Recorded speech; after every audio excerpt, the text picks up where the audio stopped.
कहते हैं प्रार्थना हमेशा शब्दों से नहीं हृदय से होनी चाहिए, क्योंकि भगवान उनकी भी सुनते हैं जो बोल नहीं सकता।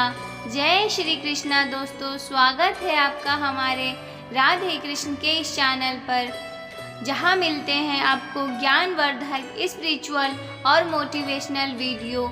आप सुन रहे हैं श्रीमद् भागवत गीता का एक शानदार सीरीज, जिसका नाम है भागवत गीता से मिलने वाली सीख। और आज हम जानेंगे कि श्रीमद् भागवत गीता के 12वें अध्याय से क्या सीखा जा सकता है।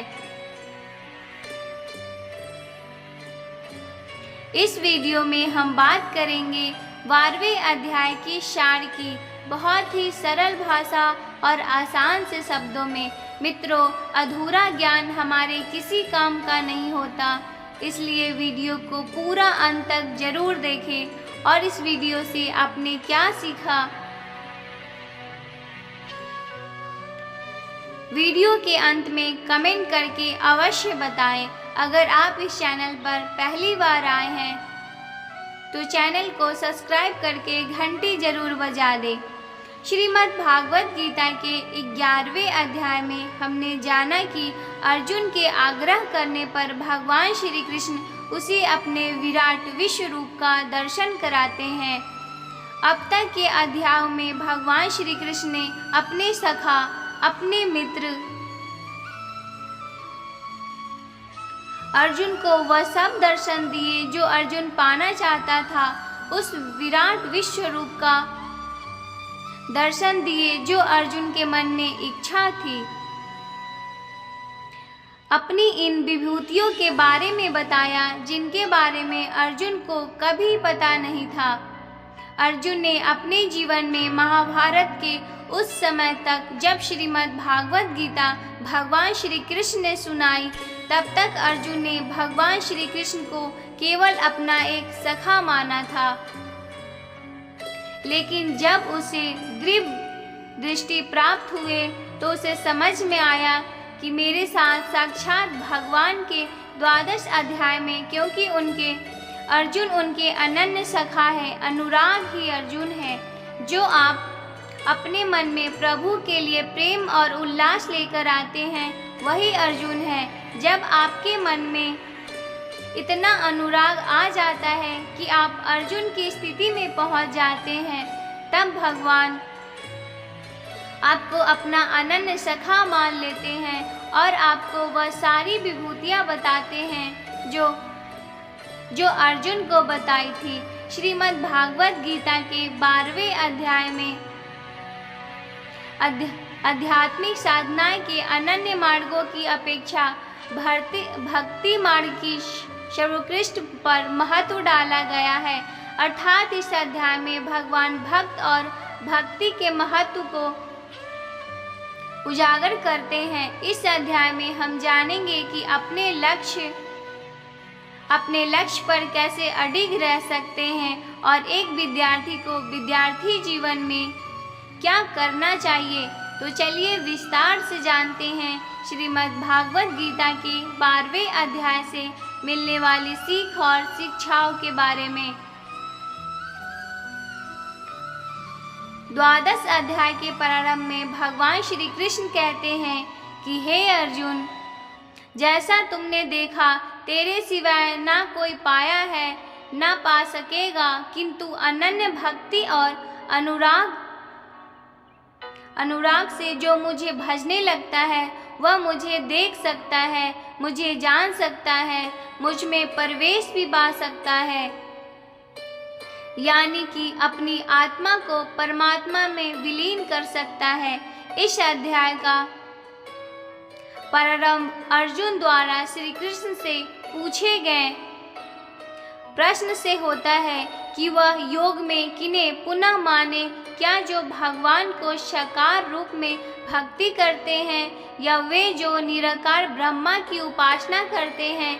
इसका उत्तर देते हुए श्री कृष्ण कहते हैं कि दोनों मार्ग भगवत प्राप्ति की ओर ले जाता है, किंतु वे उनकी साकार रूप में पूजा करने वाले भक्त का श्रेष्ठ योगी के रूप में सम्मान करते हैं। वे स्पष्ट करते हुए कहते हैं कि माया वृद्ध देहधारियों के लिए उनके निराकार अव्यक्त रूप की आराधना करना कष्टदायक और अत्यंत कठिन है, जबकि साकार रूप की आराधना करने वाले भक्त अपनी चेतना के साथ भगवान में विलीन हो जाते हैं और उनके प्रत्येक कर्म भगवान को समर्पित होते हैं तथा वे शीघ्रता से जीवन मरण के बंधनों से मुक्त हो जाते हैं। इसलिए श्री कृष्ण अर्जुन को समझाते हुए अपनी बुद्धि उन्हें समर्पित करने और अपने मन को केवल उनकी प्रेममय भक्ति में स्थित करने के लिए कहते हैं। किंतु ऐसा प्रेम प्रायः संघर्ष में आत्मा लाभ नहीं होता। इसलिए श्री कृष्ण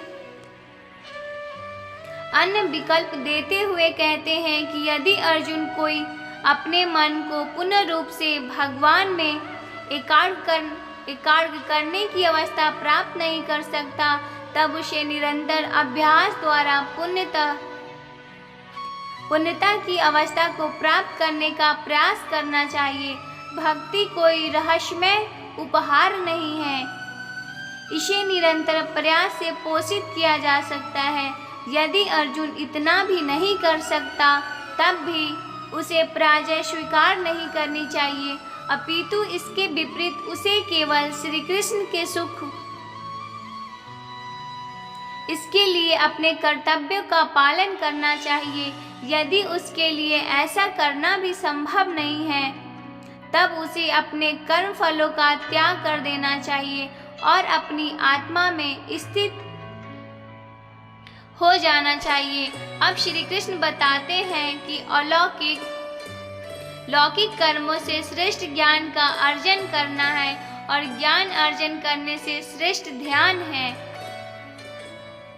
और ध्यान से श्रेष्ठ कर्म फलों का त्याग करना होता है, जो तुरंत परम शांति प्राप्त करने के मार्ग की ओर ले जाता है। इस अध्याय में उनके प्रिय भक्तों के अद्भुत गुणों का वर्णन किया गया है, जो भगवान को अत्यंत प्रिय है। इस अध्याय के प्रारंभ में अर्जुन कहते हैं, हे सतत युक्तों से ये भत्ता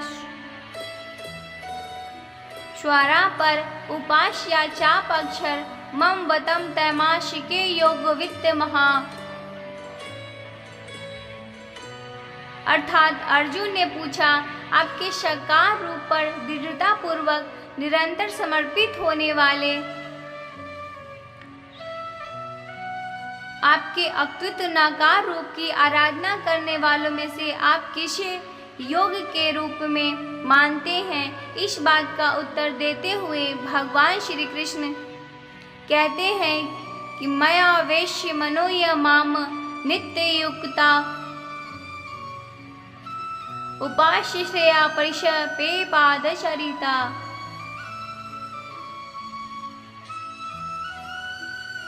वे जो अपने मन को मुझ में स्थित करते हैं और सदैव दृढ़ता पूर्वक पुण्य श्रद्धा के साथ मेरी भक्ति में तन्विलीन रहते हैं,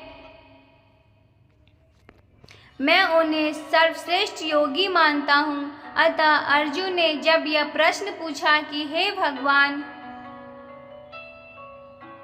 आपको क्या मानकर पूजना ज्यादा अच्छा है, साकार रूप या फिर निराकार रूप?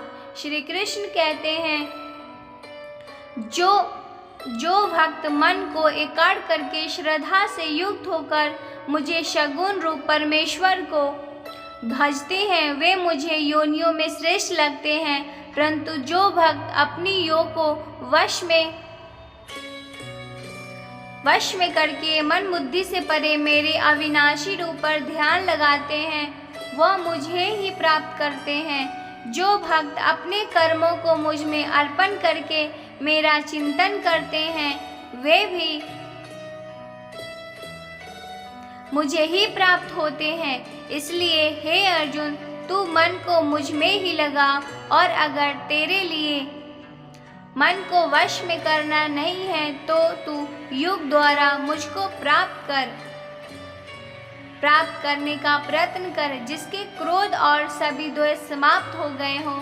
वह भक्त मुझे बहुत प्रिय लगते हैं।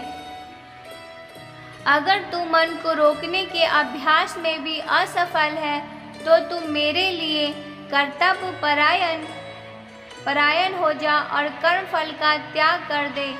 अभ्यास से ज्ञान श्रेष्ठ है और ज्ञान से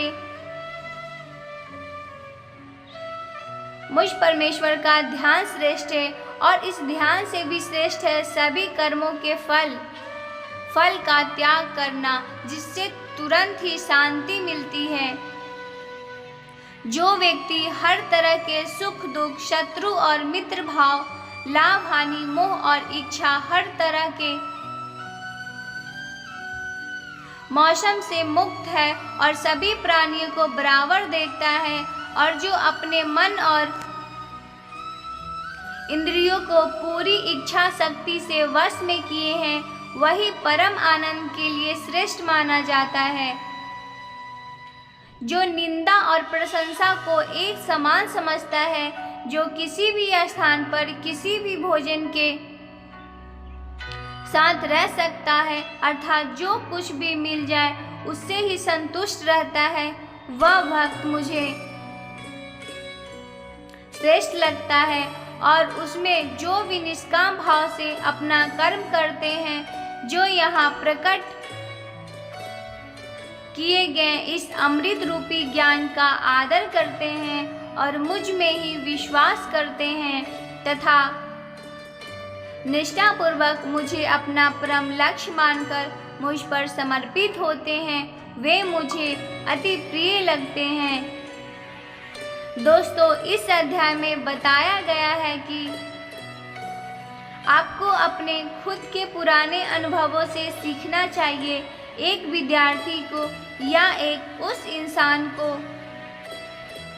जो अपने जीवन में बहुत कुछ बड़ा करना चाहता है, उसे स्वयं को अपने गुरु को समर्पित कर उनके द्वारा दिखाए गए उचित मार्ग का चयन करके अपने लक्ष्य की प्राप्ति के लिए कर्म करना चाहिए।